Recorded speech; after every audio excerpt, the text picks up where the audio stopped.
والصلاة والسلام على رسوله الكريم وعلى آله وأصحابه أجمعين أما بعد فأعوذ بالله من الشيطان الرجيم بسم الله الرحمن الرحيم قل هل يستوي الذين يعلمون والذين لا يعلمون وقال سيدنا محمد صلى الله عليه وسلم طلب العلم فريضة على كل مسلم وقال النبي صلى الله عليه وسلم إنما بعثت معلما সদাকাল্লাহুল আযীম।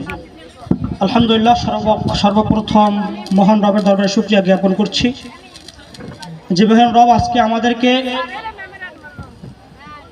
পূর্ব মরিচ বুনিয়া দারুস সুন্নাত দাখিল মাদ্রাসার 2026 সেশনের দাখিল পরীক্ষার্থীদেরকে বিদায় উপলক্ষে আজকের আয়োজন, পাশাপাশি এই প্রতিষ্ঠানের শুরু লগ্ন থেকে আজ পর্যন্ত প্রতিষ্ঠানের পিছনে যারা মেহনত করেছেন, যাদের অক্লান্ত পরিশ্রমের ফসল আজকের এই প্রতিষ্ঠান, তাদের ভিতরে একজন আমার বাবা, যার শিক্ষা জীবনের সূচনা এখানে এবং শিক্ষক জীবনের সূচনা এখানেই শেষ হচ্ছে। আজকের এই প্রোগ্রামের পরে হয়তো অল্প কিছুদিন তিনি এখানে পাঠদান করাবেন, কিন্তু আপনাদের কাছ থেকে এবং শিক্ষার্থীদের কাছ থেকে আজকেই তার বিদায়ের মূল প্রোগ্রাম এখানেই সমাপ্ত হবে। একটি প্রতিষ্ঠানে যখন একজন শিক্ষক আসেন, অনেক হৃদ্রতা নিয়ে, ভালোবাসা নিয়ে, আবেগ নিয়ে এবং আকাশচুম্বী একটি স্বপ্ন নিয়ে প্রতিষ্ঠানে যোগদান করেন।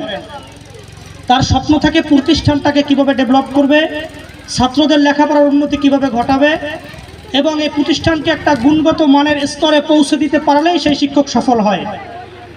এই দিক থেকে এই প্রতিষ্ঠানটা যখন শুরু হয়েছিল, আমি যতদূর আমার বাবার মুখ থেকে শুনেছি এবং এখানে যারা বসে আছেন সবাই আমার শিক্ষক, এবং এমন শিক্ষক যেই শিক্ষকের মেহনতের ফলে আজকে আমি মানুষের সামনে দু চারটা কথা বলার মতো সৌভাগ্য অর্জন করতে পেরেছি। তাদের পরিশ্রমের ফলে আজকে আমি আমাকে সমাজে মানুষ বলে পরিচয় দিতে পারছি। এমন মানুষ এখানে যারা আছেন, তাদের পরিশ্রমের ফলেই আজকে আমি আল্লাহর কোরআন এবং রসুলের অমীয় সুরাবানী হাদিস পড়তে পারছি। এটা তাদের অবদান। এই অবদানটা আমি ততক্ষণ পর্যন্ত মনে রাখবো যতক্ষণ এই দেহে শ্বাস প্রশ্বাস চলবে, এবং ততক্ষণ তাদের জন্য দোয়া করব যতক্ষণ পর্যন্ত এই জবান দ্বারা রবের কাছে আমি চাইতে পারবো।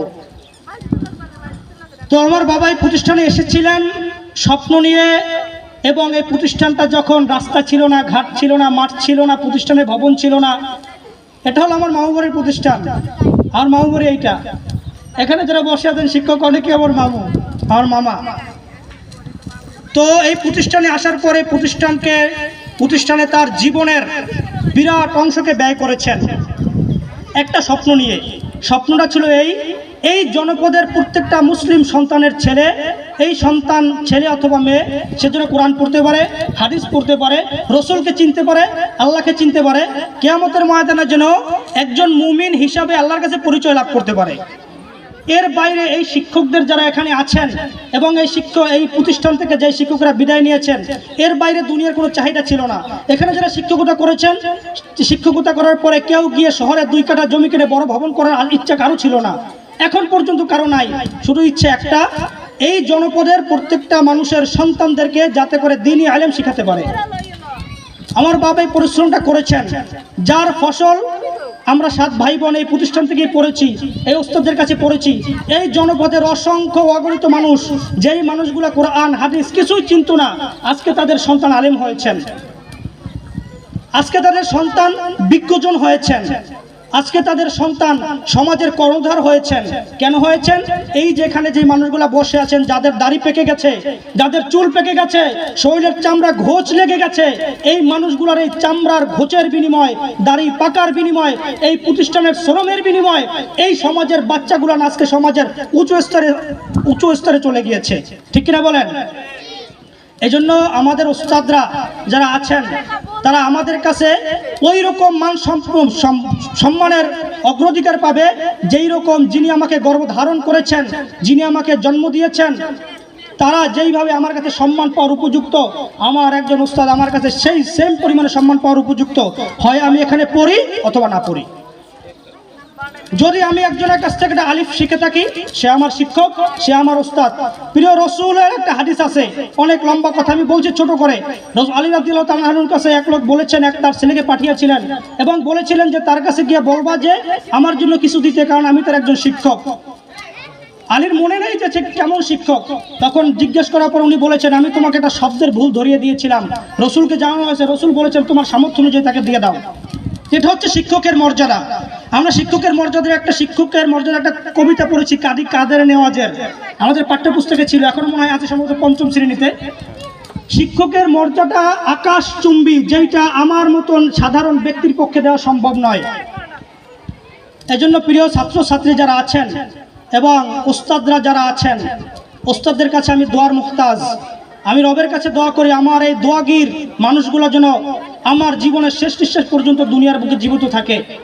আমার জীবনের শেষ নিঃশ্বাস যখন ত্যাগ হয়ে যাবে, দুনিয়া থেকে চলে যাব, তখন আমার সামনে যেন আমি এক ওস্তাদকে থাকে, এটা আমি আশা করি, রবের কাছে দোয়া করি এবং আপনাদের কাছে দোয়া চাই। আমার পিতা যে শ্রম দিয়েছেন, এর বিনিময় আপনাদের কাছ থেকে চাওয়া পাওয়ার শুধু এতটুকুই, যখন আপনারা নামাজ পড়বেন, যখন রবের কাছে কিছু চাইবেন, তখন এই বাক্যটা বলবেন, রব গো, আমার যার মাধ্যমে আজকে তোমার কাছে দোয়া করা শিখেছি, যার মাধ্যমে আজকে আমি তোমার কুদরতি কদমে সিজদা দেওয়া শিখেছি, যার কারণে আমি তোমাকে চিনতে পেরেছি, আল্লাহ ওই মানুষগুলোকে তুমি মাফ করে দাও। আমিন বলেন সবাই। এইটা বলতে হবে যে আমাদেরকে ওই মানুষগুলোকে তুমি মাফ করে দাও। আমি প্রত্যেকটা মোনাজাতেই বলি, আল্লাহ অনেক শিক্ষক আমি দেখি না, তাদেরকে অনেককে দেখি, অনেকের সাথে দেখা হয় না। আমাকে যে শুরু থেকে শিশুকাল থেকে আজকের এই দিন পর্যন্ত আমার পিছনে একটা অক্ষর দিয়ে হলেও কেউ সহযোগিতা করেছে, আল্লাহ তাদেরকে তুমি মাফ করে দাও। এই জন্য আমার পিতা যিনি আছেন, আজকে আপনাদের থেকে বিদায় নেবেন, আপনাদের কাছে আমার চাওয়া হলো এই, আমি আপনাদের কাছে তার সন্তান হিসেবে একটা জিনিস চাই, যে আমার পিতার জন্য দোয়া করবেন, যাতে করে এই শিক্ষক হিসাবে আল্লাহ রাব্বুল আলামিন যেন তাকে শিক্ষক হিসাবে কিয়ামতের ময়দানে উঠান এবং মানুষ গড়া কারিগর হিসাবে আল্লাহ রাব্বুল আলামিন এই জনপদের সন্তানদেরকে কোরআনের অক্ষর, হাদিসের অক্ষর শিক্ষা দেওয়ার বদৌলতে যেন আল্লাহ মাফ করে দেন। এর থেকে বড় দোয়ার কিছু থাকে না ভাই, এর থেকে বড় দিকগুলো থাকে না বোন। এজন্য প্রত্যেকটা শিক্ষকের জন্য দোয়া করবেন, আমাদের জন্য দোয়া করে আল্লাহ রাব্বুল আলামিন যেন আমাদেরকে কবুল করেন। এবং আমি চিন্তা করেছি, আমার বাবা যেহেতু একেবারে শিশুকাল থেকে যখন বুঝ হয়েছে, তখন থেকেই মানুষকে, সন্তানদেরকে শিক্ষার এই ধাপে চলে এসেছেন, এখন পর্যন্ত পাঠদান দিয়ে যাচ্ছেন। আমি চাই যে আমার বাবা মৃত্যুর আগ পর্যন্ত যেন কোনো একটা শিক্ষা প্রতিষ্ঠানের সাথে, কোরআনের বাগানের সাথে লেগে থাকুক। এজন্য আমি নিজে প্রয়োজন হলে আমি আমার বাবার জন্য অল্প ছোট পরিসরে হলেও একটা শিক্ষার আয়োজনের ব্যবস্থা করে দিব, যেখানে আমার বাবা শিক্ষা দিতে পারবেন এবং কোরআনের সাথে লেগে থাকতে পারবেন। আমি যেন রবের কাছে বলতে পারি যে আমার বাবা একজন সফল শিক্ষক, যিনি কোরআনকে শিক্ষা দিয়েছেন, যিনি মানুষকে হাদিস শিক্ষা দিয়েছেন, এবং আমি আমার বাবার গর্বিত সন্তান। এবং আমি আমার বাবাকে নিয়ে গর্ব করতে পারবো যে আমার বাবা একজন আলেম ছিলেন এবং শিক্ষা দিয়েছেন। কোরআনকে তিনি দুনিয়ার কোনো জিনিসের বিনিময়ে বিক্রি করেন নাই, শুধুমাত্র তোমার খুশির জন্য কোরআনের জিন্দেগিটাকে তিনি ব্যয় করেছেন, তার জীবনকে ব্যয় করেছেন। প্রিয় ভাই বোনেরা যারা আছেন, সবাই আমাদের জন্য দোয়া করবেন, বিশেষ করে আমার পিতার জন্য দোয়া করবেন। আল্লাহ যেন আমার বাবাকে হায়াতে তাইয়্যিবা দান করেন, সবাই বলেন আমিন। আমাদের জন্য, আমাদের মাথার উপরে দোয়াগিরের হায়াত যেন আল্লাহ দীর্ঘায়িত করে দেন, বলে আমিন। আল্লাহ পাক রব্বুল আলামিন আমাদের শিক্ষক যে মণ্ডলী যারা আছেন, যারা চলে গিয়েছেন, অন্ধকার কবরে আছেন, হয়তো আমাদের দিকে তাকিয়ে আছেন যে আমি তোমাকে পড়িয়েছিলাম, একটু দোয়া করো আমার জন্য, আমাদের ওই শিক্ষকদেরকে যেন আল্লাহ মাফ করে দেন। এবং এখানে যারা উপস্থিত আছেন, আমার পিতা, আমার মামারা শিক্ষক, এই প্রতিষ্ঠানের সবাই শিক্ষক, আমার এই শিক্ষকদেরকে আল্লাহ রাব্বুল আলামিন যেন নেক হায়াত দান করেন এবং মৃত্যুর আগ পর্যন্ত জন্য এই যে কোরআনের বাগান, এই যে কোরআনের মজলিস, এইটার সাথে লেগে থাকার তৌফিক দান করেন বলে আমিন। আসসালামু আলাইকুম ওয়া রাহমাতুল্লাহি ওয়া বারাকাতুহু।